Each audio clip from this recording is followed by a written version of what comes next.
যেখানে আনন্দ নেই সেখানে ভগবান নেই, যেখানে পরমানন্দ নেই সেখানে ভক্তিও নেই। ধ্যান দিন। কিছু সময় ভক্তরা বলেন, আজকে হরিকথাতে হরিনামে বড় আনন্দ পেলাম। আচ্ছা, এই আনন্দ কে বা কী রূপে পেলাম আমরা? আজ বড় আনন্দ পেলাম হরিকথাতে, হরিনামামৃত, সঙ্গামৃত, কথামৃত, লীলামৃতে বড় আনন্দ হয়েছি, বড় প্রীত হয়েছি। আসলে গোবিন্দ আর আনন্দ, ভক্তি এবং আনন্দ একই। আমরা আনন্দ পেয়েছি মানে আমাদের এই বিষয়াসক্ত হৃদয়ে ভাগবত কথারূপ অভিন্ন কৃষ্ণ আমাদের হৃদয়ে এসেছে। ভগবান হৃদয়ে এলে তখন আনন্দের প্রকাশ হয়। ভক্তি হৃদয়ে এলে তখন মানুষ পরমানন্দ সাগরে ভাসতে থাকে। এই জন্য যদি আমরা আনন্দ চাই তো ভক্তি চাইতে হবে, যদি আনন্দ চাই ভক্তি চাই তো ব্যবহার শুদ্ধ করতে হবে। ব্যবহার শুদ্ধ না হলে আনন্দ, ভক্তি, এই শব্দগুলি, এই তত্ত্বগুলি, এই মহিমাগুলো আমার মধ্যে আসবে না। দেখুন, এখন আমরা ভাগবত শ্রোতার আসনে উৎকণ্ঠিত ব্যাকুল চিত্তে উৎকর্ণ হয়ে হরিকথা শুনতে বসেছি, সদাচারে, পবিত্র আচারে, স্নিগ্ধ শুদ্ধ মনে। এই জন্য এখন আমাদের মনের মধ্যে একটা শুদ্ধতা বিরাজ করছে, একটা অপ্রাকৃত কোনো আনন্দ আমাদের হৃদয়কে মাঝে মাঝে হলেও স্পর্শ করছে। এই জন্য বললেন, দেখুন, বরফ স্পর্শ করলে ঠান্ডা লাগবে কি ব্যাখ্যা করা লাগে?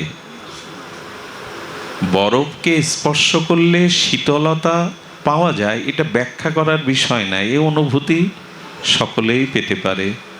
তেমনি সদ আচার, শুদ্ধ আচরণশীল মানুষ স্বভাবত আনন্দ পেয়ে যায়।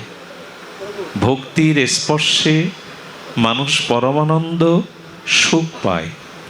আচ্ছা, যদি ভক্তি বাদে, শুদ্ধ আচরণ বাদে ধন দিয়ে আনন্দ পেতে চায়, ঐশ্বর্য দিয়ে আনন্দ পেতে চায়, নিশ্চয় আমার কথার দিকে ধ্যান দিচ্ছেন, ভাগবত কথার দিকে ধ্যান দিচ্ছেন। যদি বলেন আমি আচরণ শুদ্ধ করব না, আমি ব্যবহার শুদ্ধ করব না, বা ভগবান ভক্তি নয়, আমি অর্থ দিয়ে আনন্দ পাবো না, যদি কেউ বলে আমি তন ধন মন এ দিয়ে আনন্দ পাবো না, এগুলি দিয়ে যেগুলি পাওয়া যায় তার নাম সুখ, আনন্দ নয়। শরীর দিয়ে, মন দিয়ে, ধন দিয়ে, ঐশ্বর্য দিয়ে যেটা পাওয়া যায় সেটা সুখ, আনন্দ নয়। আনন্দ এবং সুখের মধ্যে পার্থক্য কি? খুব লক্ষ্য করতে হবে। সুখ কখনো পিপাসা, আকাঙ্ক্ষা, আশা নিবৃত্তি করে না। সুখ আপনার জীবনে আশা আকাঙ্ক্ষারও বাড়িয়ে দেয়, প্রত্যাশা, প্রাপ্তি, আকাঙ্ক্ষা, পিপাসা বাড়িয়ে দেয়। কিন্তু আনন্দ পেলে সেই আনন্দে মানুষ মগ্ন থাকে। সুখ যখনই আপনি নিবেন তার দ্বারা দুঃখ নিবৃত্তি হবে না। আপনি সুখ যতদিন নিতে চাইবেন, পেতে চাইবেন, ততদিন দুঃখ আপনাকে পরিত্যাগ করবে না। তার কারণ ধন তন মন ঐশ্বর্য দিয়ে যে সুখ পাই, সেই সুখ ভেতরে ভেতরে দুঃখকেই ডেকে আনে। জগতের যত সুখ আমরা পাই, ওই সুখের মধ্যে দুঃখটা সুরক্ষিত করা আছে। সুখ নিলেন তো দুঃখটাও এসে গেল। কিন্তু আনন্দের মধ্যে দুঃখ নেই। বরঞ্চ যদি আচরণ শুদ্ধের দ্বারা যদি জীবনে প্রেম ভক্তি লাভ করতে পারেন, তো জগতের দুঃখটাও তখন আপনার কাছে আনন্দ হয়ে দেখা দেবে। জগতে যে দুঃখ না, সেটাও তখন আনন্দ হয়ে দেখা দেবে। রামচন্দ্র বনবাসে যাচ্ছে, এটা তার দুঃখের বিষয় নয়। যিনি রাজা হবেন, যুবরাজ হবেন, বনবাসে যাচ্ছে, বললো এইটাই তার আনন্দের। বলেন রাজ অধিরাজ হয়ে রাজ মুকুট পরে থাকলে আমি সাধুদের ঋষিদের সঙ্গ পেতাম না, কিন্তু বনবাসে গিয়ে আমি অগস্ত্য, পুলস্ত্য এবং বনবাসে গিয়ে আমি বাল্মীকি এদের সঙ্গ পাব, এদের সাথে ভগবানের পরমাত্মার কথায় আনন্দে আমার দিন কাটবে। রামচন্দ্র বনবাসকেও আনন্দের মধ্যে নিয়ে ফেললেন। সাধু সঙ্গ হবে, শবরীর মতো ভক্তের সাথে সাক্ষাৎকার হবে। তার মানে ভক্তি থাকলে, ভজন থাকলে, চিত্ত যদি ব্যবহারের দ্বারা শুদ্ধ থাকে, তখন দুঃখটাও আপনার কাছে কোনো না কোনো আনন্দের হয়ে দেখা দেবে, দুঃখটাও আনন্দ মনে হবে। এই জন্য মানুষ কখনো ধন দ্বারা, কখনো তন দ্বারা, কখনো ঐশ্বর্য, কখনো মনের দ্বারা যে সুখ পেতে চায়, সেই সুখ দুঃখের নিবৃত্তি করে না, দুঃখকে ডেকে আনে, আহ্বান করে আনে। এই জন্য মানুষ যদি সদাচার সম্পন্ন হয়, শুদ্ধ হয়, তখনই তার স্বাভাবিক আনন্দের প্রকাশ ঘটে। স্বাভাবিক আনন্দ তখন সে লাভ করতে পারে। একটা কথা বলি, আমাদের এই শরীরটা না প্রপঞ্চ, আমাদের এই শরীরটা না অমেধ্যে পূর্ণে ভরা। এই শরীরে ঘামটাই আমি সহ্য করতে পারি না, আমার অঙ্গের ঘর্ম এ আমি সহ্য করতে পারি না। কত প্রসাধনী এগুলো আমি ব্যবহার করি ওই ঘামের দুর্গন্ধতে বাঁচবার জন্য। নাসিকার স্রিদ্ধ দিয়ে, দুটি চক্ষু দিয়ে, দুটি কর্ণ দিয়ে, মুখ দিয়ে, আমার শরীরের নিম্নাঙ্গ দুটি দ্বার আছে, গুহ্যদ্বার, লিঙ্গদ্বার, সব তো অশুদ্ধ অমেদ্য দুর্গন্ধই বাহির হয়। এই রক্ত মাংসের পিণ্ড, রক্ত মাংস হাড় নাড়ি ভুঁড়ি কত কীর্মিকীট আমার মধ্যে আছে। মলমূত্রের দ্বারে এখনো বর্তমানে মলমূত্র আছে, সেই দেহে আনন্দ হয়? আরে যে দেহই জরা ব্যাধিতে ভরা, রক্ত মাংস পিণ্ডতে ভরা, যা সর্বদা অমেদ্য দুর্গন্ধ স্বাভাবিকভাবেই প্রকাশ হয়, তাতে কোথায় আনন্দ? ফুলের মধ্যে সৌন্দর্য আসে, সৌরভ আসে, মানুষ ফুল দেখে আনন্দ পায়। আমার দেহের মধ্যে কি আছে? চামড়াটা তুলুন, ওই হাড়গুলি, ওই শিরা উপশিরাগুলি, রক্তগুলি, মলমূত্রও তো এখনো আছে, অনেকগুলো কীর্মিকীট আছে, তার থেকে আনন্দ হয় কি করে? বললেন তাহলে আনন্দ কোথায় আছে? বলো শরীরে নেই।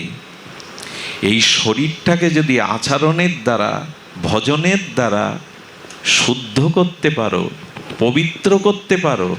পবিত্র হবে কি দিয়ে? আচ্ছা, জল দিয়ে আমাদের দেহ শুদ্ধ হয়, স্নান করে নিলাম শুদ্ধ জলে, আসমন করে নিলাম, ওং অপবিত্র পবিত্র বা বললাম। কিন্তু সব থেকে বড় কথা, অন্তর শুদ্ধ হবে কোন জল দিয়ে? মন শুদ্ধ হবে কোন বাড়ি দিয়ে? স্নান করলে কি মন শুদ্ধ হয়? মনের অশুদ্ধতা দূর হয়? হয় না। এমনকি তীর্থে গেলে মানুষ পূর্ণ পায়, তীর্থে গেলে পাপ ক্ষয় হয়, কিন্তু বলে রাখি তীর্থের দ্বারা মন শুদ্ধি হয় না। তীর্থে গেলে পুণ্য অর্জন হয়, তীর্থে গেলে অনেক সময় পাপও ক্ষয় হয়, যদি যথাযথভাবে তীর্থের বিধি মেনে তীর্থ যেতে পারেন। তবে কি বলবো, তীর্থগুলোকেও আমরা এখন পিকনিক কর্নার বানিয়ে ফেলেছি, বন্ধু বান্ধব নিয়ে। আর এই নূতন এক যন্ত্রের দ্বারা তীর্থগুলিকেও আমরা এখন অশুদ্ধ করতে শুরু করেছি। সেই যন্ত্রটা এখন সকলের হাতে, শুদ্ধতাকে পবিত্রতাকে গুলি করে মারার মতো যন্ত্র আমাদের হাতে। দেবতাকে কেমন পিছনে রেখে নিজেকে সামনে রেখে ছবিটা তুলি। দেবতার দিকে পিছন ফেরাটা শাস্ত্রের অনুমতি আছে? কোনো গুরুজনের পেছনে ফিরে সামনে ছবি তোলা যায়? আমরা ভগবানকেও পিছনে ফেলে নিজেকে জাহির করতে চেষ্টা করি। এই যন্ত্রটা মানুষকে পবিত্রতা মারার জন্য হাতে নিয়ে তীর্থে তীর্থে ঘুরে বেড়ায়। আমি দুপুরে বলছিলাম, পরীক্ষিত মহারাজের ভাগবত মঙ্গলাচরণের পরে পরমহংস কুলতিলক সুখদেব গোস্বামী যখন ভাগবত অমৃত প্রবচন করতে যাবেন, তখন দেবরাজ ইন্দ্র বরুণ দেবতাগণ অমৃত কুম্ভ নিয়ে নেমে এসেছিলেন গঙ্গা তীরে পরীক্ষিত সভাতে। পরীক্ষিত মহারাজ, আপনি অমৃত পান করুন, আপনার তক্ষক দংশনে আর বিপ্র অভিশাপে মৃত্যু হবে না। তখন বলছেন, আপনারা আমায় অমৃত দিচ্ছেন, বিনিময় কি চাইেন? বলেন, বিনিময় চাইছি আপনার সাথে সাথে আমরা সাথে বসে হরি কথা শুনতে চাই। পরীক্ষিত মহারাজ কিন্তু অমৃত নেননি, তিনি হরি কথামৃত নিয়েছিলেন। আমি বলছিলাম যে পরীক্ষিত মহারাজ যদি অমৃত ত্যাগ করে হরি কথামৃত নিতে পারেন, আমরা পাঠের সময় মোবাইলটাও ত্যাগ করতে পারি না, নানান কথা এখান থেকে উঠে যায় পাঠ শুনতে শুনতে। যিনি স্বর্গের অমৃত ত্যাগ করে হরি কথা নিলেন, সহজ কথা। আমার সামনে যদি দেবতা এসে বলে তোমার অভিশাপে মৃত্যু হবে না, তক্ষক দংশন করলেও তুমি মরবে না, এই অমৃত কুম্ভ এনেছি পান করো, উনি বললেন না, স্বর্গের অমৃত পান করলে আয়ু পাবো, তাতে তো কৃষ্ণ ভক্তি পাবো না, প্রেম ভক্তি পাবো না, হৃদয়ের আনন্দ পাবো না। ফিরে যাও দেবতাগণ, আমি ওই অমৃত চাই না, আমি হরি লীলামৃত কথামৃত চাই। যিনি অমৃত ত্যাগ করলেন, আমরা সেখানে মোবাইল ত্যাগ করতে পারছি না তীর্থে গিয়ে, ভাগবতে গিয়ে। এটার প্রয়োজন আছে, কিন্তু সবখানে প্রয়োজন এটা নাই। রাত 3টের সময় 2টোর সময় কেউ কল করবে, এটা সভ্যতা? বিশেষ প্রয়োজন ছাড়া সারা রাত জেগে আমাদের ঘরে যুবক যুবতী পিতামাতা হাড় ভাঙা পরিশ্রম করে মাথার জল পায়ে ফেলে ওদেরকে মানুষ করতে চাইছে, সেখানে সারা রাত ধরে ওই নেট, ওই বিদেশি সংস্কৃতি দেখতে দেখতে সব বিকারগ্রস্ত রোগগ্রস্ত মানসিক রোগী হয়ে যাচ্ছে। পিতামাতার ঘুম নাই, তার চিন্তা নেই। এই জন্য তীর্থগুলিকেও আমরা এখন সেলফি তোলার জন্য, ছবি তোলার জন্য দেবতাকে অপমান করছি, আচরণকে নষ্ট করছি। যে বৃন্দাবনে 11 বছর গোবিন্দ কয় মাস থাকলেন, রাধারানী ব্রজ ছেড়ে যান না, সেই ব্রজে রাধা ঠাকুরানী গোবিন্দ কখনো পাদুকা পায়ে দেননি, জুতো পায়ে দেননি। ওই বৃন্দাবনের ধুলির, ওই বৃন্দাবনের রজের এত মাধুর্য, সেখানে আমার মতো সামর্থ্যবান জুতো পায়ে দিয়ে ওই ব্রজ ধুলির ওপরে যখন চলে, তখন আমরা ধামের মহিমা রক্ষা করি। আমি খালি পায়ে হাঁটতে পারি না। আরে শ্রী গোবিন্দ স্বয়ং ভগবান, যার শ্রীচরণে রাধারানী লক্ষ্মীদেবী নারায়ণের চরণে হাত দিতে গিয়ে হাত কাঁপত, এত কোমল গোবিন্দের চরণ, লালিমা হয়ে যেত। সেই চরণে গোবিন্দ নগ্ন পায়ে পদব্রজে বৃন্দাবনের ধুলিতে হেঁটেছেন, আমার জুতো লাগে। এই জন্য তীর্থযাত্রাগুলো এখন আমরা অশুদ্ধ করে ফেলেছি, পিকনিক কর্নার বানিয়ে ফেলেছি যমুনার তীরকে। এগুলো সব কলির প্রভাব, কালের প্রভাব। এই জন্য তীর্থে গেলে মনশুদ্ধির বদলে আমরা আরও অপরাধে এখন জড়াই। তীর্থে যদি কখনো যান, ধামে যদি কখনো যান, শুদ্ধ ভজনানন্দী শাস্ত্রজ্ঞ ভক্তের সাথে যাবেন, গুরুদেবের সাথে যাবেন। সেই তীর্থ যা ধাম যাত্রা আপনার জন্য আনন্দময় হবে, ভক্তিময় হবে। বৃন্দাবনে এখন ইট কাঠ দিয়ে মন্দির দেখতে পারলেই বাঁচি, কিন্তু ভাগবত কি বলেছে? ফুল লতা বিশিষ্ট কোনো ফুলময় লতাময় কোনো নিভৃত কুঞ্জের মধ্যে গিয়ে রাধা মাধবের গুণগান গাও। ইট কাঠের মধ্যে আটকে না থেকে বৃন্দাবনের যে লতা পাতা, এই লতা পাতার কোনো কুঞ্জ নিভৃতে বসে মনের আনন্দে রাধা মাধবের সুরলহরীতে ভেসে যাও। ওটাই ভজন।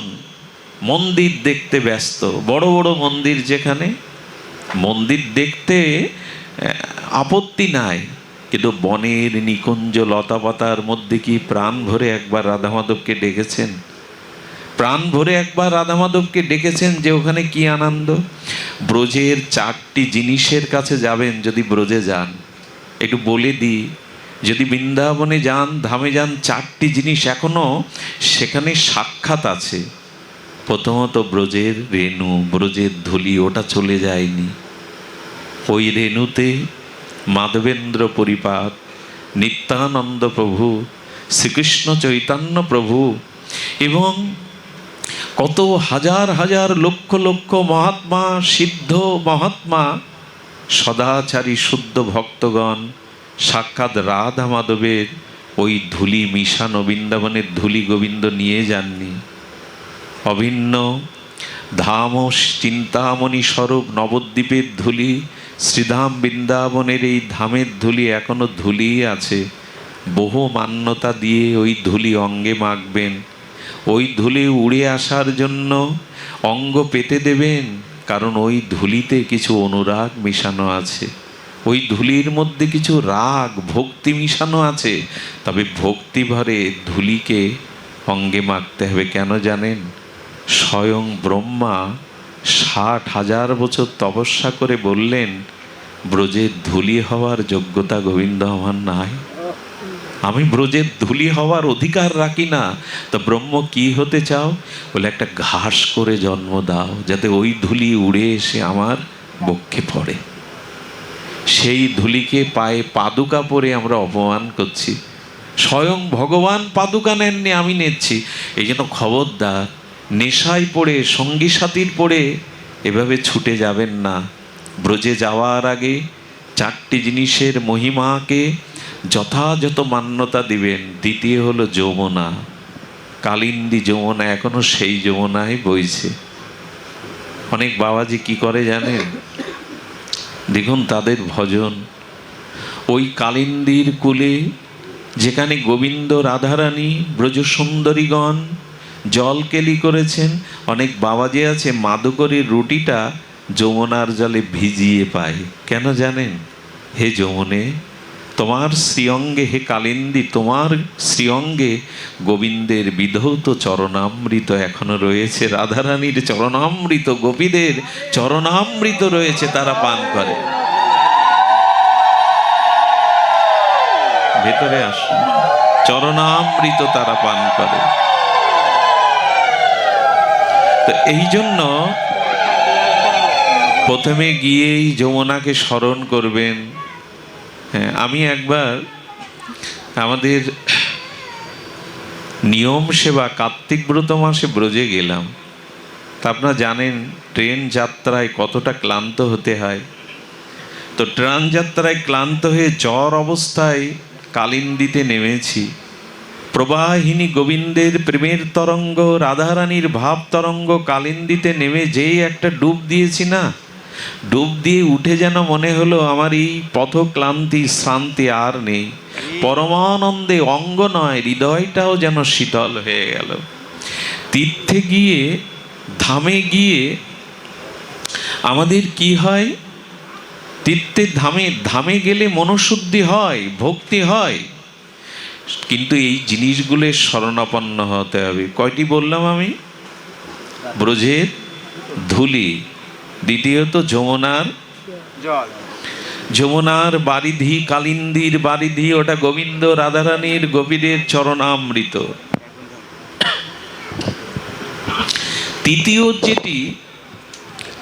তৃতীয় যেটি আছে সেটা হলো গিরিরাজ গোবর্ধন।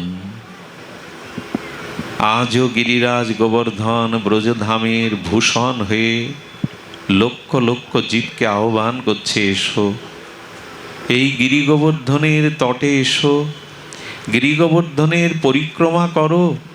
এই পরিক্রমার দ্বারা গিরি গোবর্ধনের সাক্ষাৎ অভিন্ন গোবিন্দকে দর্শন করো। এই 3টি জিনিস, যমুনা, ব্রজের রেণু, গিরিরাজ গোবর্ধন মহারাজ। আরেকটি জিনিস হলো ব্রজের লতা পাতা, ব্রজের বৃক্ষ লতা পাতা। এগুলি আজও লতা পাতা বৃন্দাবনে সাধারণ নয়, ওদের প্রত্যেকের মধ্যেই আপনাকে ভক্তি দিতে পারে।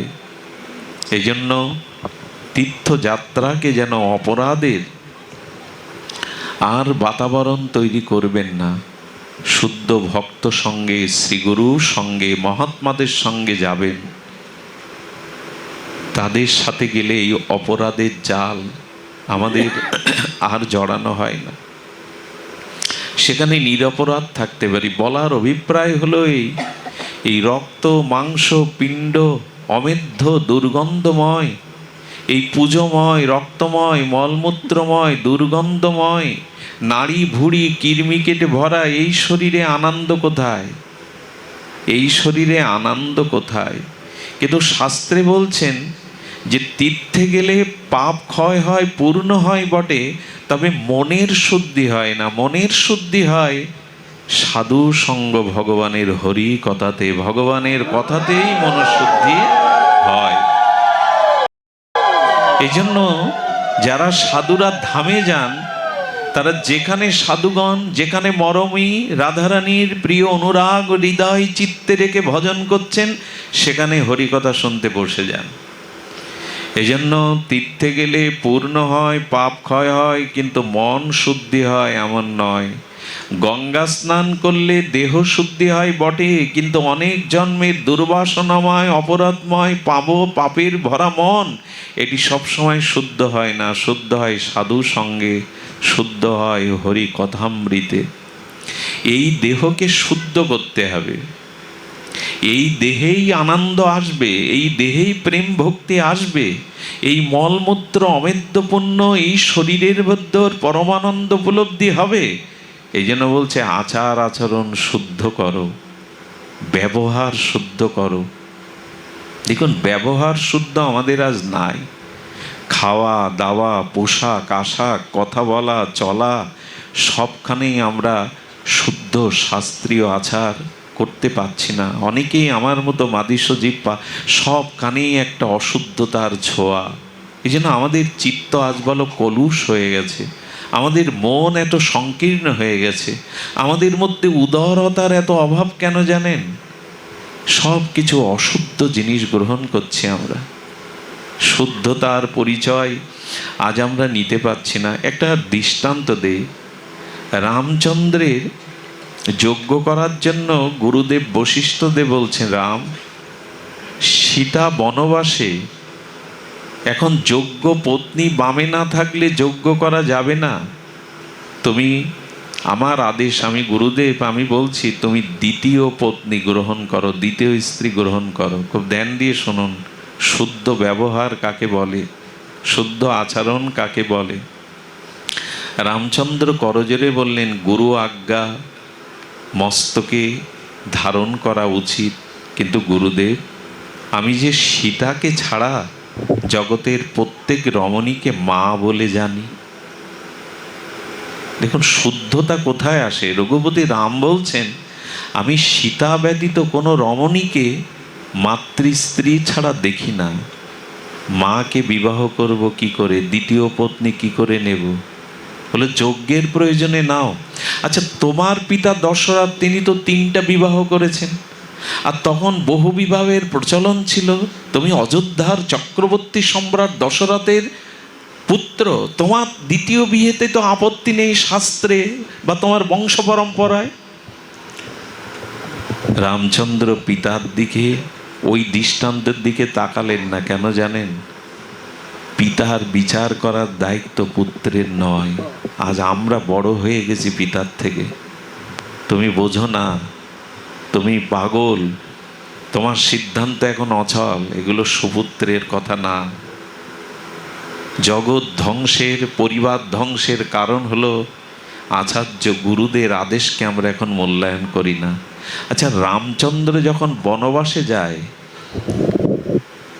তাকে একজন বলছেন, তোমার পিতা বৃদ্ধ হয়েছে, কৈকেয়ীর মায়ের প্রতি অতিরিক্ত আসক্তির কারণে বধ দিতে চেয়ে তোমাকে বনবাসে পাঠাচ্ছে। এই বৃদ্ধ মতিভ্রম দশরথের কথা তুমি শুনতে যাবে কেন? রাম বললেন, পিতার কর্তব্য পিতা করেছে, পুত্রের কর্তব্য হিসাবে আমি আমার কর্তব্য করছি। পিতার ভুল ধরার দায়িত্ব পুত্রের নয়। এখন আমরা বলি পিতা বোঝে না, তার মাথা খারাপ, সে সিদ্ধান্ত নিতে পারে না। কথাগুলি ঠিক নয়। পিতামাতায় শুদ্ধ, আমি প্রথমে কি বলেছি, ব্যবহার শুদ্ধ না হলে আনন্দ লাভ জীবনে পাবেন না।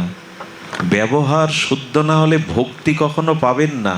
এই ব্যবহার শুদ্ধ হলো এইগুলি: পিতা মাতাকে সম্মান করা, তাদের আদেশকে মস্তকে রামের মতো মেনে নেওয়া। পিতার কর্তব্য পিতা করেছে, পুত্রের উচিত নয় পিতার কর্তব্যের বিচার করা। এটা রঘুপতি রামচন্দ্রের কথা। একবারও বলেননি তুমি বিদ্ধ হয়েছ, কইকেয়ীকে মোহগ্রস্ত হয়ে বর দিতে চেয়ে কেন আমার প্রজারা তো আমার বনবাস চাইছে না, কেউ তো আমার বনবাস চাইছে না। রাম দ্বিতীয়বার বলেনি, তেমনি বললেন পিতা বহু বিবাহ করেছে, এটা পিতার কর্তব্য, কিন্তু উনি বললেন আমার কর্তব্য নয়। আমি জগতে সীতা ব্যতীত অন্য রমণীকে মাতৃদৃষ্টিতে দেখি গুরুদেব, আমি দ্বিতীয় পত্নী গ্রহণ করতে পারবো না, এক পত্নী ধরো রামচন্দ্র। বশিষ্ঠদেব বলছেন তাহলে যোগ্য হবে না। ভগবান রাম তো ব্যবহার শুদ্ধ হলে, আচরণ শুদ্ধ হলে মানুষের মস্তিষ্ক বিচার শুদ্ধ হয়। দেখবেন রাম হাত জোড় করে অবনত মস্তকে বলছেন গুরুদেব আমি যদি একটা প্রস্তাব দেই। বলে কি প্রস্তাব? বলে যারা শিল্পী তাদের দ্বারা একটা স্বর্ণ সীতার মূর্তি তৈরি করে বামে রেখে যজ্ঞ করি, যদি তাকে স্ত্রীর মর্যাদা দিয়ে একবার চিন্তা করতে পারেন। রাম পারতেন না দ্বিতীয় কোনো পত্নী গ্রহণ করতে, কিন্তু বলছেন একটা স্বর্ণ সীতা তৈরি করে শাস্ত্রের মর্যাদায় প্রাণ প্রতিষ্ঠা করে এই যজ্ঞ সম্পন্ন করুন গুরুদেব, আমি দ্বিতীয় কাউকে স্ত্রীর দৃষ্টিতে দেখতে। এই হলো আমাদের ভগবান, এই হলো আমাদের রঘুপতি মর্যাদা পুরুষোত্তম রামচন্দ্র। এই শুদ্ধ আচারগুলো মনে রাখি আমরা। আমাদের জীবনে এ জাতীয় শুদ্ধ আচরণ আজ চলে গেছে বলে আনন্দও চলে গেছে, ভক্তিও চলে গেছে। যা আছে বাইরের শুধু লোক দেখানো, রঙিন আলোয় ভরা, কাজের কাজ ভেতরে কিছু নেই। আচার আচরণ শুদ্ধ না হলে ধন দিয়ে হয় না, ভক্তি না থাকলে, চরিত্র আচরণ শুদ্ধ না হলে ধন দিয়ে, শরীর দিয়ে, রূপ দিয়ে, অর্থ দিয়ে আনন্দ হয় না, সুখ হয়। আর সেই সুখ দুঃখকে আহ্বান করে ডেকে আনে। সুখ নিলেই দুঃখ নিতে হবে, কিন্তু আনন্দ নির্ভেজাল আনন্দ, ওর মধ্যে দুঃখটাও আনন্দ হয়ে পড়ে। আচ্ছা, কোনো অমৃতের সাগরে যদি কোনো বস্তু পড়ে যায়, সেই বস্তুর গায়ে অমৃত লাগবে কিনা? অমৃত সাগরের মধ্যে একটা বস্তু চুবিয়ে নিলেন, চিনির রসের মধ্যে একটা বস্তু চুবিয়ে নিলেন, তাতে মিষ্টতা লাগবে কিনা? কিন্তু নোনা জলে যদি কিছু চুবিয়ে নেন, নোনা লাগবে। যেমন আচার ব্যবহারের মধ্যে যদি মন চরিত্রকে ডুবাতে পারেন, আপনি শুদ্ধ হয়ে যাবেন, আনন্দ পাবেন, অমৃতময় হয়ে যাবেন। এই জন্য আমাদের ব্যবহারের দিকে লক্ষ্য দিতে হবে। মন শুদ্ধি না হওয়া পর্যন্ত, আচরণ শুদ্ধ না হওয়া পর্যন্ত আনন্দের সন্ধান আপনি পাবেন না। সুখের সন্ধান পেতে পারেন, তাতে আনন্দ হবে না। বাইরের যা কিছু দিয়ে আমরা সঞ্চয় করে সুখ পেতে চাই, যেটা কাগজের ফুল পাওয়া।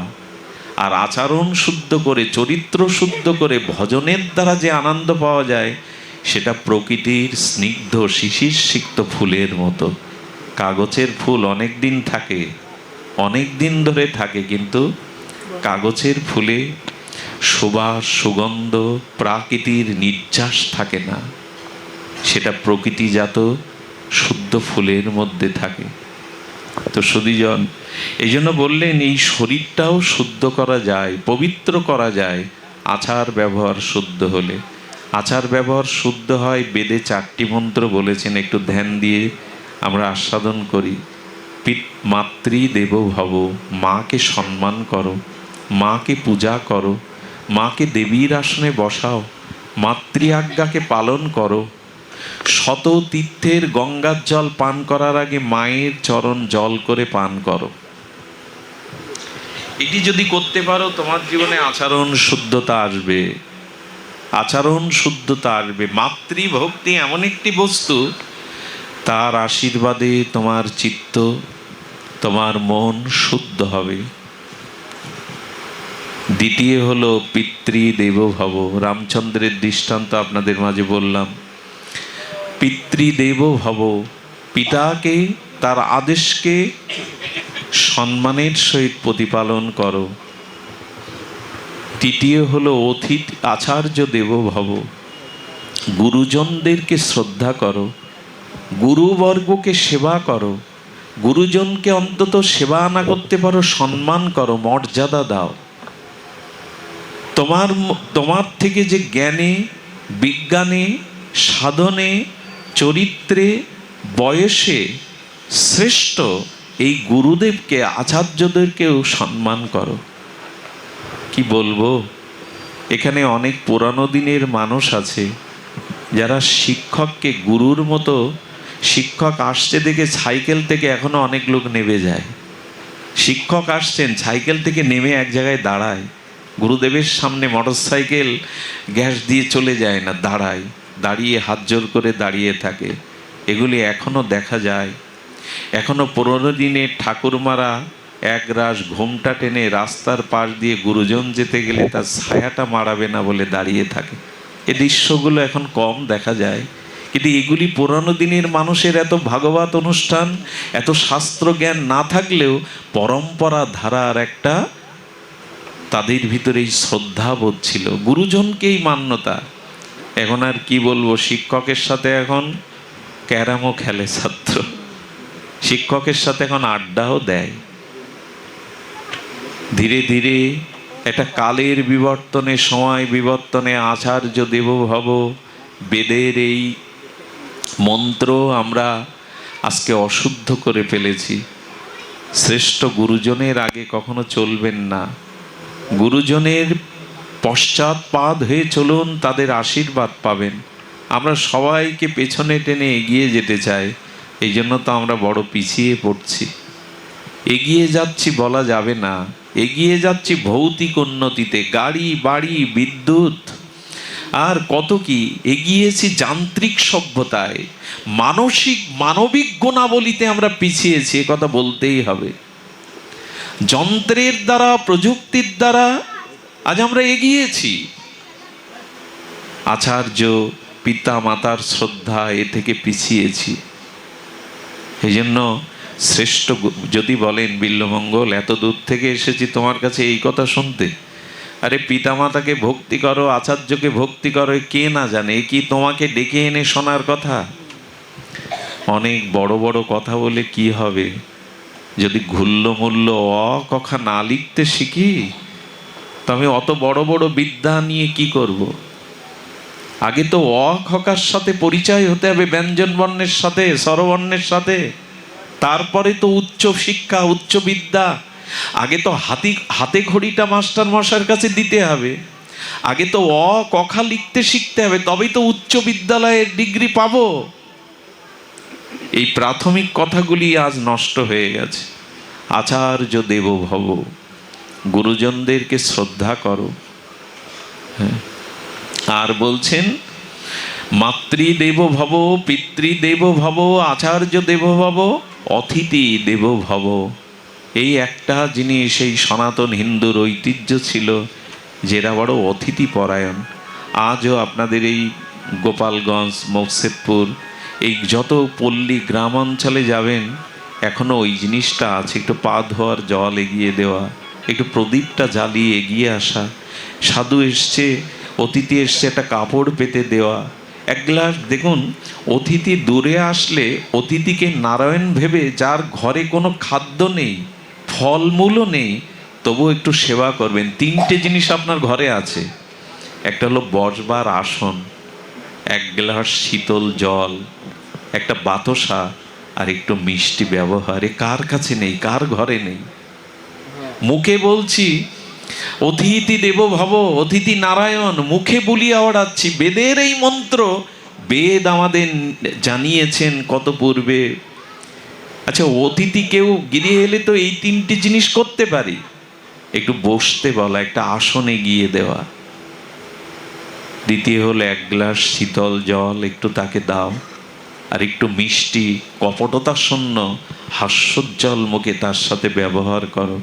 এই তিনটি তো বাইরে থেকে আনা লাগবে না। এই জন্য অতিথিকে, আচ্ছা, সীতামার সামনে রাবণ এসছে সন্ন্যাসী রূপ ধরে, এটা সীতা জানে কি না? একটু কথা বলুন, সীতামা জানে কি না?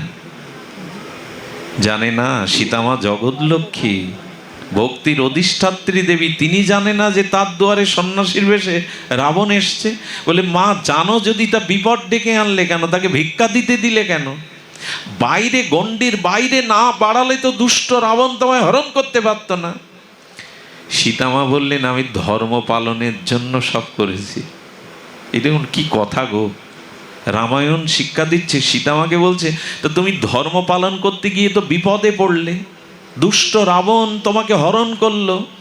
সীতামা বললেন, যদি গৃহ বা কুঠির তৈরি করে থাকা হয় সেটা গৃহ বলে, আর গৃহের দুয়ারে যদি কোনো দিন অতিথি আসে তাকে যদি বিমুখ করা হয়, ফিরিয়ে দেওয়া হয়, কি হয় জানেন? একটু অন্তরে লিখে নিন। কোনো গৃহস্থের দুয়ার হতে, গারস্থ আশ্রম থেকে আগত যদি কোনো অতিথি আপনার ব্যথা নিয়ে ফিরে যায়, শূন্য হাতে ফিরে যায়, তখন তার অনন্ত জন্মের পাপ ওই গৃহকে দিয়ে যায়, গৃহকে নিতে হয়। আর ওই গৃহীর যত পুণ্য তা অতিথির সাথে বিদায় নেয় গৃহ হতে। এটা আমাদের শাস্ত্র বলেছে। অতিথি দেবো ভব, অতিথিকে নারায়ণ রূপে মূল্যায়ন করো। তবে হ্যাঁ, যুগেরও এমন একটা চক্রে এসেছে। সীতামা বললেন, আমি জানি রাবণ, তো মা জেনে কেন তুমি হাত বাড়িয়ে দিলে? বললেন, গৃহীর ধর্ম হলো দুয়ার হতে কোনো অতিথি ফিরে নেয়, তো সেই ধর্ম করতে গিয়ে তো বিপদে পড়লে। সীতামা একগাল হেসে বললেন, যারা বিপদের ভয়ে ধর্ম ত্যাগ করে তারা ধর্মের মর্ম এখনো বোঝেনি। ধর্ম পালন করলে বিপদে পড়তে হবে এই ভেবে যারা ধর্মকে থেকে পিছিয়ে আসে, স্খলিত হয়, তারা ধর্মের রহস্য বোঝেনি। তো বললেন, মা ধর্ম করতে গিয়ে তুমি তো হরণ হলে। সীতামা দৃঢ় কণ্ঠে বলেছিল, আমি ধর্মকে রক্ষা করেছি, এখন ধর্মের দায়িত্ব আমাকে রক্ষা করা। কোটি রাবণের সাধ্য নয় সীতার দিকে তাকে স্পর্শ করে, কারণ যে ধর্মকে ধারণ করে ধর্ম তাকেই রক্ষা করে। ধৃধাতু মন প্রত্যয় যোগে যে ধর্ম শব্দ নিষ্পন্ন হয়েছে, যে ধর্মকে ধারণ করে ধর্মের কর্তব্য হলো তাকে ধারণ করা। আজও এই নীতি পৃথিবী যতদিন থাকবে, এই আদর্শ, এই বৈদিক নীতি এটাই থাকবে। সীতামা বললেন, জানো রাবণ যে আমাকে ঠকালো, সন্ন্যাসী সাধুর বেশ ধরে যে এইভাবে সে একটা কুকর্ম করলো, রাবণ এই পাপের দ্বারাই, ছলনার দ্বারাই বধ হবে। রাবণকে রামচন্দ্র মারবেন কি গো? রাবণ তার পাপের দ্বারাই মরেছে। কেউ কাউকে মারে না, তার পাপই কারোর হাতে মৃত্যুর কারণ হয়ে দাঁড়ায়। কংস তার পাপেই মরেছে, উপলক্ষ ভগবান। রাবণ, আচ্ছা আছে এখানে, রাবণ মরেছে রামচন্দ্রের হাতে, এটা গৌণ কারণ। মুখ্য কারণ রাম পাপের দ্বারাই বিনাশ হয়েছে। ধর্মকে ধরে রাখেনি, রাবণকে ধর্ম ধরে রাখেনি। সহজ কথা, ধর্মকে যথাযথরূপে ধারণ করুন, ধর্ম আপনাকেই ধারণ করবে, এটা প্রসিদ্ধ কথা। তো আমি নিবেদন করব, অতিথি দেবো ভব কথাটা বললে আপনাদের মনের কোণে একটা মেঘ জমছে। জানেন, অনেক জায়গায় সাধুর বেশ ধরে ঘরে আসে, আর তখনই আসে যখন পুরুষ মানুষ বাড়ি থাকে না। মায়েদের বলে, তোর খুব বিপদ যাচ্ছে, সংকট যাচ্ছে, আয় আমি একটু জল পড়া দিয়ে দিই। ওই জল পড়ার নাম করে বললে, মা তোর আপাত বিপাদ গ্রহদোষ মামলা মকদ্দমা রোগ শোক যাবে, সোনাগুলো আন, আমি একটু তাতে জল পড়ে দিই, সোনার জল খাবি। আর ওই সোনার জল চুবিয়ে চরণামৃত মনে করে অজ্ঞান করে সব নিয়ে যায়। তা আমার কথা মানবেন অতিথি নারায়ণ? এ কথা মানবেন? অনেক জায়গায় এরকম ঘটে। আজ মানুষের উপকার করতে গিয়েও মানুষ ফেঁসে যায়। ধর্ম রক্ষা করাটাও এখন খুব কঠিন। রাস্তায় একটা মানুষ জল জল বল চিৎকার করছে, এক গ্লাস জল দাও। অনেকে এখন চায় না জল দিতে, কেন জানেন? ওই জল খেয়ে যদি রাস্তায় মরে পড়ে থাকে, পুলিশ এসে আকে ওগে ধরবে। তুমি তোমার কোনো কারণে ওই জলের সাথে কিছু মিশিয়ে ওকে খেতে দিয়েছে, থানায় চলো। কে রাজ্যে থানায় প্রমাণ করাতে যাবে যে আমি নির্দোষ? সমাজ ব্যবস্থাটা এখন এমন হয়ে গেছে, কারো উপকার করতে গেলেও ফেসে যেতে হয়। তবে উপকার ছাড়বেন না, ধর্ম ছাড়বেন না। ধর্মের জয়, সত্যের জয়, এগুলো আজকের দিনের কথা না, এগুলো চিরন্তন কথা। সত্যমেব জয়তে, বেদ ভগবান বলেছেন সত্যেরই জয়। ধর্ম যে ধারণ করে, ধর্ম তাকে ধারণ করে। অনেক দিন আগের ঘটনা, নিজের কোনো ঘটনা যদি কারো কল্যাণে আসে তবে গোপন করতে নেই। আমার বয়স তখন কতই হবে, 15-16, 20-25টা ছেলেদের নিয়ে এক জায়গায় পাঠ করতে গেছি, কীর্তন করতে গেছি। তো রাতে তারা নিষেধ করছে, বাবা এই ছেলেগুলোর কারো ঘড়ি আছে, কারো আংটি আছে, গলার চেন আছে, এই রাত্রে যেও না, এই পথটা বড় বিপজ্জনক। আমি বললাম এসেছিলাম প্রভুর কাজ করতে, ঠাকুরের গুণগান করতে, তিনিই রক্ষা করবেন। বেরিয়ে পড়লে রাত 2টোর সময় এসে যে জায়গাটায় সংজ্ঞা, সেখানেই দস্যু সন্ত্রাসীরা কাটা রাইফেল, চাইনিজ কুরুল দিয়ে আমাদের ভ্যান সাইকেলকে আটকালো। আমি সাইকেলেও পাঠ করেছি 5 বছর, নিজে গিয়ে কত নগরে কত প্রান্তরে। তো তখন ওইভাবে আসতাম। সন্ত্রাসীরা আমাদের বেড দিয়ে কেবল কারোর গলার চেন, কারো আংটি, সব বাজারঘাট থেকে গেছে যুবক ছেলেরা। ওইটা যখন নিতে যাবে আমি দাঁড়িয়ে পড়েছি, হঠাৎ পেছন থেকে হুইসেল দিয়ে তীব্র জ্যোতিতে একটা গাড়ি দ্রুত বেগে ছুটে আসছে। এরা তখন আমাদের রাস্তায় দাঁড় করিয়ে গাড়িটাকেও লুট করবে বলে আমাদের দাঁড় করিয়েছে, যাতে গাড়ি এসে আটকে থাকে। তখনই একবার মনে হলো, প্রভু মায়ের কোল থেকে এইসব ছেলেগুলোকে এনেছি, গাড়ি তো আমাদেরই ডাকাত ভেবে চাপা দিয়ে চলে যাবে। আমি যখন একবার বললাম, হে প্রভু, এই বলার সাথে সাথে গাড়িটা এত দ্রুত জোরে এসে ব্রেক করে হেডলাইট জ্বালিয়ে রেখেছে। সন্ত্রাসীরা তখন গালি দিচ্ছে, অশ্লীল ভাষায় ওদের লাইট অফ করতে বলছে। যখন শুনছে না তখন ওরা একটা ফায়ার করলো। কি বলবো, ওই রাত 2টোর সময় আর্মির গাড়িটি যাচ্ছিল কোনো একটা অপারেশনে, তারাও নেবে ফায়ার করতে লাগলো, উড়ো ফায়ার। ওদের ওই পোশাক দেখে সব দৌড়ে পালালো। আমাদের তিলকমালা দেখে বলল, তোমাদের গাড়িটা আগে যাও, আমরা পৌঁছে দিচ্ছি। আমি, আমার মা বারান্দাতে পড়ে থাকে এখনো, মাকে গিয়ে বলছে আর হাওমাও করে কাঁদছি, মা এতদিন পাঠে বলেছি ভগবানকে ধারণ করলে তিনি রক্ষা করেন, আজ ওটা দেখলাম, আজ ওটা দেখলাম। আজও হয় এটা। সূর্য বদলাবে না, জলের শীতলতা নষ্ট হবে না, যতই যুগ বদলাক। চিনির মিষ্টতা, নিমের তিক্ততা, এগুলো বদলায় না, এগুলো শাশ্বত। ঠিক তদুপরি ধর্মকে ধারণ করুন, বিপদের ভয়ে ধর্ম ত্যাগ করবেন না, বরঞ্চ বিপদ জেনেও সীতামায়ের মতো, আর যদি সীতাহরণ না হতো রাবণবধ হতো না, ধর্ম প্রতিষ্ঠা হতো না। এই জন্য বিপদের আশঙ্কায় ন্যায় নীতি শাস্ত্র আজ্ঞা ধর্মকে জলাঞ্জলি দেওয়া ঠিক হবে না। আমরা বলছিলাম আচরণ শুদ্ধতার কথা, মন শুদ্ধতার কথা, তবেই আনন্দ পাওয়া যাবে, তবেই ভক্তি পাওয়া যাবে। আর সব থেকে বড় হলো আমাদের উচিত হলো আচার ব্যবহারটাকে একটু একটু ধ্যান দেওয়া। একটু ধ্যান দেওয়া কেমন জানেন? সকালে তো স্নান করার নিয়ম অনেকেই করেন, তো স্নান করে একটা বস্ত্র রাখেন না, একটা থান বা কাপড়। আমি আপনার কাছে 10 মিনিট ভিক্ষা চেয়ে নেব, ওই 10 মিনিট একটু ঠাকুর দর্শনে যাওয়া। ঠাকুর ঘর যেখানে আছে, রাধা মাধব যুগল আছে, আপনার ইষ্টদেব আছে, ওর সামনে গিয়ে একটু বসুন, 10টা মিনিট ভগবানকে দিন। এই ব্যতিব্যস্ত যান্ত্রিক যুগে আমরা ঘরে ঠাকুর আছে, অথচ ঠাকুরের সামনে হয়তো মায়েরা ফুল জল দেওয়ার জন্য যায়, সবাই যায় না। ঠাকুরের সামনে গিয়ে দাঁড়ান। এ দাঁড়ালে কি হবে জানেন? তার কাছে গিয়ে একবার একটু তার সামনে গিয়ে দাঁড়ালে কি হবে জানেন? যেটা হবে, ভগবান আপনাকে দেখে প্রসন্ন হবেন।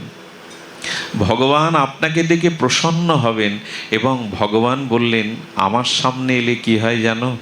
আমি প্রীত হয়ে তোমাকে করুণা করি, কৃপা করি, তুমি আমার কাছে এসেছো। একটা জিনিস দেখবেন, ভগবানের স্বভাব এত নির্মল, ভগবানের স্বভাব এত কোমল, ভগবানের স্বভাব এত দয়ায় আর্দ্রতায় ভরা। আচ্ছা, আমার সামনে যদি আমার সামনে কেউ আসে, আমি 20 বছরের খতিয়ান দেখিয়ে, এক সময় আমাকে বড় কথা বলেছিল, এ এক সময় আমাকে অপমান করেছিল, এ এক সময় আমাকে একটা হুমকি দিয়েছিল, মনে পড়ে কি না সামনে আসলে? এবং এই মনে করে আমরা তাকে গ্রহণ করতে পারি না, অনেক সময় মেনে নিতে পারি না। কিন্তু ভগবানের করুণা কেমন জানেন? যদি একবার তার সামনে গিয়ে হাত জোর করে বলতে পারেন, গোবিন্দ, রাধারানী, আমি তোমার। গোবিন্দ বললেন, আমার স্বভাব হলো আমি তোমার অনন্ত জন্মের পাপকে আর না দেখে তোমাকে কৃপা করে দেব। আমি তোমার অতীত বিচার করব না, পাপ বিচার করব না। আচ্ছা, একটা জিনিস লক্ষ্য করেছেন, ভগবান কত আপনজন?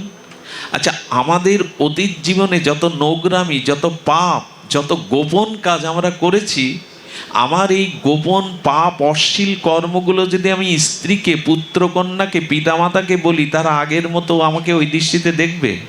একটু কথা বলুন, দেখবে কি? কোথাও না কোথাও মনে একটা অশ্রদ্ধা। যদি আমরা হৃদয় খুলে আমাদের পাপ অপকর্মগুলো কাউকে বলি। কিন্তু ভগবান বললেন, আমার সামনে যখন এসে দাঁড়াও না, তোমাকে যখন আমি দেখি, কারণ আমি তো তোমাকে সৃষ্টি করেছি, আমি তো তোমার হৃদয়ে রয়েছি, তাই আমার সামনে এসে দাঁড়ালে আমি তোমার অতীত পাপ কর্ম জেনেও তোমাকে ঘৃণা করি না। এই জন্য মানুষের একটা স্বভাব দেখবেন, কারো কাছে পাপ কর্মটা তুলে না ধরলেও ভগবানের মন্দিরে গিয়ে ভগবানের সামনে নিজের পাপটা তুলে ধরে। প্রভু, তুমি সব জানো। প্রভু যদি ঘৃণা করতেন, দূরে ঠেলে দিতেন, তার সামনে আমরা যেতে পারতাম না। কিন্তু গোবিন্দ বললেন, পুতনার মতো বাল ও ঘাতিনী, রুধির ও সনা, পাপৈষী পুতনা যখন কোলে নিল আমায়, তখন গোবিন্দ একটু চোখটা বন্ধ করেছিলেন। কেন জানেন? পুতনার দিকে তাকাবে না বলে। কেন তাকাবে না? বলছেন তাকাবে না এই জন্য যে পুতনার দিকে তাকালে, তার অতীত বিচার করলে আমি আর ওকে কৃপা করতে, এই দেখুন তার দৃষ্টান্ত। ঠিক আছে, আমি আর তার দিকে তাকাতে পাচ্ছি না। কেন? পুতনা, আমি তোমার অতীত পাপ কর্মগুলো দেখলে তোমায় কৃপা করতে পারবো না। জগৎকে জানিয়ে দিলেন, আমার সামনে এসে যে একবার দাঁড়ায়, হাত জোড় করে হৃদয়ে আমাকে নেয়, আমি তার অতীত পাপ কর্ম বিচার না করে তাকে কৃপা করে দিই, তাকে করুণা করে দিই। সামনে একবার যান ভগবানের, সকালটা যদি তাকে দর্শন করে তার সামনে গিয়ে শুরু হয়, দিনটা কোথাও না কোথাও আপনার হৃদয়ে একটা স্নিগ্ধতা, শুদ্ধতা বিরাজ করবে। ঠাকুরের সামনে যান, তার সামনে গিয়ে যদি প্রাণ খুলে বলতে পারেন, প্রভু আমি তোমার। গোবিন্দ বললেন, আমি তোমাকে নিয়ে নেব, গ্রহণ করে নেব। ভক্তবৎসল আমি। করুণার শুধু এই আস্থাটুকু, বিশ্বাসটুকু আমাদের থাকা দরকার। আমি গতদিনে বলেছিলাম, ভগবান দুষ্প্রাপ্য বস্তু নয়। ভগবান আমাদের অতীত বিচার করেন না। আর ভগবানের একটা স্বভাব আছে, বারবার তার কাছে যদি কেউ যায়, কেউ যদি গোবিন্দের চরণকে একবার হৃদয়ে জড়িয়ে ধরে, তো গোবিন্দ বললেন, তারপরের কাজ আর তোমার নয়। পুতনার প্রাণকে যখন গোবিন্দ চোষণ করে প্রাণবায়ুকে নিচ্ছেন, বিষকে নিচ্ছেন কালকূট, তখন পুতনা বুঝতে পারছে আমার প্রাণ টান দিচ্ছেন গোবিন্দ। প্রাণ কেউ দিতে চায়, পুতনা গোবিন্দকে কোল থেকে ছুঁড়ে ফেলে দিতে চাইছে। গোবিন্দ হাসছে আর বলছে, একবার যে আমাকে ধরে, সে ছাড়তে চাইলেও আমি আর তাকে ছাড়ি না, এটা আমার স্বভাব। একবার তার চরণটা বুকে নিন, আপনি ছাড়তে চাইলেও ও আপনাকে আর ছাড়বে না, ওর স্বভাব এটা। এই জন্য সদাচার বা আমাদের জীবনে সৎ আচরণ, ব্যবহার হলো সকালে উঠে একটু ভগবানের কাছে যাওয়া। আরেকটি জিনিস আমি আজকাল বারবার উচ্চারণ করছি, একটু মাঝে মাঝে ভগবানের চরণামৃত নিতে শিখুন।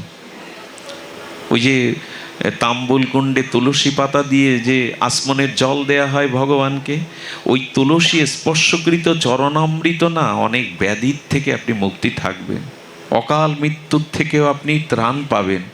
কিন্তু কি দুঃখের বিষয়, সকালে উঠেই মানুষ চা করে, চরণামৃত করে না। কি করে চা খান? চা তো খেতেই হবে। কারো মাথা ঝিমঝিম করে, চার সময় আসলে সে সহ্য করতে পারে না। কবে চরণামৃতের প্রতি এই নেশা আসবে সকালে, একটু ভগবানের চরণামৃত চাই। চাতে কি উপকার হবে জানি না, তবে ভগবানের চরণামৃত শ্রদ্ধাভরে নিলে অনেক কল্যাণ হবে। চরণামৃত আমাদের চিত্তকে শুদ্ধ করবে। খবরের কাগজ পড়ুন, তাতে আপত্তি নেই, ম্যাগাজিন ঘুটুন, আপত্তি নেই। একটু গীতার শ্লোকটা 5 মিনিট একটা করে পড়ুন না প্রতিদিন। 5 মিনিট মাত্র, একটা শ্লোক পড়তে 2 মিনিট লাগবে, ওইটা পড়ুন। পেপার পত্রিকা পড়ুন, সাথে সাথে আচার ব্যবহার এই করেই শুদ্ধ করুন। ভগবত বা ভক্তির অনুশীলনে যখনই আপনি আসবেন, যখনই ভক্তির কোনো অনুশীলনে আসবেন, ধীরে ধীরে ধীরে ধীরে শুদ্ধতা, এটা হলো প্রাথমিক শুদ্ধতা। এবার দ্বিতীয় শুদ্ধতা বলি, এই দেহেই হবে প্রেম ভক্তি, এই দেহেই আনন্দের সংবাদ পাবেন। এই রক্ত মাংসে কর্মফলের পিণ্ড অমেধ্যপূর্ণ এই শরীরে প্রেম আনন্দ ভক্তি লাভ হবে। তবে কি করতে হবে? আমাদের বাইরের থেকে এই শুদ্ধতাগুলো গ্রন্থ পাঠের, চরণামৃত পাঠের, ভাগবত দর্শনের সাথে সাথে ধীরে ধীরে এবার নিজের দিকে তাকান। সেই তাকানোটা হলো এই যে আমি আমার চোখ দিয়ে কোনো অশ্লীল দৃশ্য, কোনো কামনা বাসনার দৃশ্য, অপরের কোনো এই দৃষ্টিতে তাকাবো না। আমার মনে হয় সপ্তাহে একদিন যদি সারাদিন এই ব্রতটা করতে পারে না, সারাদিন আমি কুদৃশ্য দেখব না, আর সারাদিন আমি কারো খারাপটা দেখব না, একদিন করে দেখুন, ধীরে ধীরে আপনার দৃষ্টি শুদ্ধ হয়ে যাবে। 15 দিন অন্তর একদিন আমরা একাদশী ব্রত করি, ব্রতের মধ্যে শ্রেষ্ঠ এই ব্রতটা একদিন করুন না। আর একদিন এই ব্রত করুন, আজ আমি কারোর ওপর ক্রোধ করব না। এইসব ব্রতগুলো একদিন করুন না সপ্তাহে। মহাত্মা গান্ধী একটা ব্রত করতেন, সপ্তাহে একদিন মৌন থাকতেন, কারোর সাথে কথা বলতেন না। এগুলো থাকলে জীবনী শক্তিটা বাড়ে, নিজের ভিতরে চরিত্র শুদ্ধ হয়। যে আজ আমি কারোর প্রতি ক্রোধ করব না, আমি অশ্লীল বাক্য প্রয়োগ করব না, আর সারাদিন আমি কুদৃশ্যগুলো, আমাদের অপবিত্র দৃশ্যগুলো দেখব না। এইভাবে চোখের শুদ্ধি। আজ আমি কানে কোনো পরনিন্দা বিষয় কথা শুনবো না। ধীরে ধীরে এভাবে চক্ষু কর্ণ নাসিকা থেকে শুদ্ধ করুন। না, আজকের দিনে বাইরের খাবার আমি খাবো না। আজকাল প্রায় মানুষ ঘরে খাওয়া ছেড়ে দিয়েছে। আরে ভাজাভুজি খেতে হয়, বাড়ি খাও। মায়ের হাতে করা, স্ত্রীর আর কন্যার হাতে করা বাড়িতে করে পাও। ওই যে বাজার ঘাটে যে জিনিসগুলো তৈরি হয়, কত ধুলা বালি, কত কুকুর ওই দিকে তাকিয়ে আছে তার লোভ দৃষ্টি দিয়ে, কত মানুষ ওই দৃষ্টি আছে। বাজারের খাদ্য খাওয়া যায় আমাদের। এদিকে মন্দিরে গিয়ে ভগবানকে, আমার এত ব্যাধি কেন, আমার এত রোগ কেন, আমার এত শোক কেন? এই জন্য ধীরে ধীরে বাজারের অশুদ্ধ লোকের লোভের দেওয়া দৃষ্টি, কোনো পশু পাখি লোভের দ্বারা তাকালে ওই খাদ্য থেকে আপনার প্রতিক্রিয়া হবে, ওই খাদ্য থেকে শরীরে ব্যাধি আসবেই, অস্বস্তি আসবেই, ওই শরীরটাকে অশুদ্ধ করবে ওই খাদ্য খেলে। হ্যাঁ, আর আমাদের পশ্চিম বাংলার কালচার তো এখন কেউ ঘরে খায় না। চলতে চলতে চা, ট্রেনে বাসে এগরোল, সব খাওয়া, সব রাস্তাঘাটেই খাওয়া। পশ্চিম বাংলার হাওয়াটা ধীরে ধীরে আমাদের এই বাংলাতেও আসছে।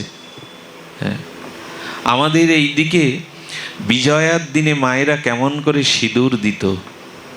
দুর্গা মায়ের ললাটে সিঁদুর কখন দিতে হয়? প্রতিমা বাইরে নামালে। তখন তো প্রতিমা বিসর্জন হয়ে গেছে, দর্পণ বিসর্জনের পরে ও আর প্রতিমা নয়, ও তখন কেবলমাত্র খড়কুটো। ও তখন মাকে বিদায় দেয়া হয়েছে।